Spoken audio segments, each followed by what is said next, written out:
కేవలం 9 రోజుల్లో విచారణ పేరు మీద కాంగ్రెస్ ప్రభుత్వం ఈరోజు వేధింపులు చేస్తున్నారు.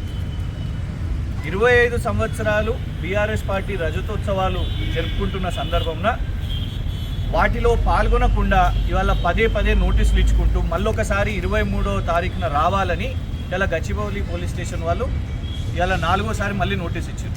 పోనీ పిలిచిన 3వసారన్నా ఈసారి ఏమైనా ప్రశ్నలు అడిగినా అంటే మళ్ళీ సేమ్ 2వసారి ఏదైతే పిలిచి ఏమి ప్రశ్నలు అడగకుండా ఎలాగైతే కూర్చోబెట్టిరో ఇవాళ కూడా ఈ క్షణం వరకు పొద్దున వచ్చినాం, ఇప్పుడు రాత్రి అవుతుంది, ఒక్క ప్రశ్న కూడా అడగలేదు. ఎందుకు ఈ వేధింపు చర్యలు? ఇవాళ అత్యున్నత న్యాయస్థానం సుప్రీంకోర్టే చెప్పింది. అక్కడ జింకలు చనిపోయిన విషయం వాళ్ళ సెంట్రల్ ఎంపవర్డ్ కమిటీలో రిపోర్ట్లోనే ఉన్నది. ఈయన భూదందా చేసిండు, 10,000 కోట్లు తీసుకున్నాడు, గిరివి పెట్టిండు అనే విషయం మీద కూడా ఇవాళ సెంట్రల్ ఎంపవర్డ్ కమిటీ రిపోర్ట్లో ఉన్నది.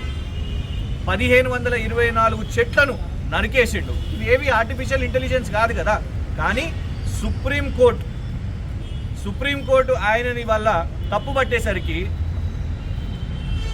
ఇవాళ రేవంత్ రెడ్డి ఏమనుకుంటున్నాడు అంటే పొట్టోని కదా పొడుగోడు కొడతారని అనుకుంటున్నారు. కానీ పొడుగోని పోషమ్మ తల్లి కొడుతుంది అన్నట్టు సుప్రీంకోర్టు ఆయనను మొటికాయలు కొట్టింది.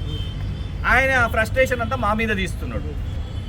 ఇవాళకి కూడా తప్పును ఒప్పుకుంటలేరు. కాంగ్రెస్ మంత్రి శ్రీధర్ బాబు గారు కూడా social media campaign Supreme Court judge నమ్మిందంట. అంటే సుప్రీంకోర్టు ఇవాళ అది ఇచ్చిన రిపోర్టును వాళ్ళు చేసిన అబ్జర్వేషన్స్ని కూడా కాంగ్రెస్ ప్రభుత్వం తప్పుపట్టే పరిస్థితి వచ్చింది.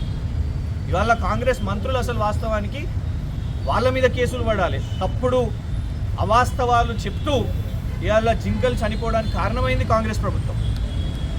దీని విషయం మీద మా న్యాయవాదులు కూడా ఖచ్చితంగా ఈ వేధింపులు ఎందుకు చేస్తున్నారు, ఒక్క ప్రశ్న అడగకుండా కూడా పదే పదే ఎందుకు పిలుస్తున్నారు, దాని విషయం మీద ఖచ్చితంగా న్యాయ పోరాటం చేస్తాం.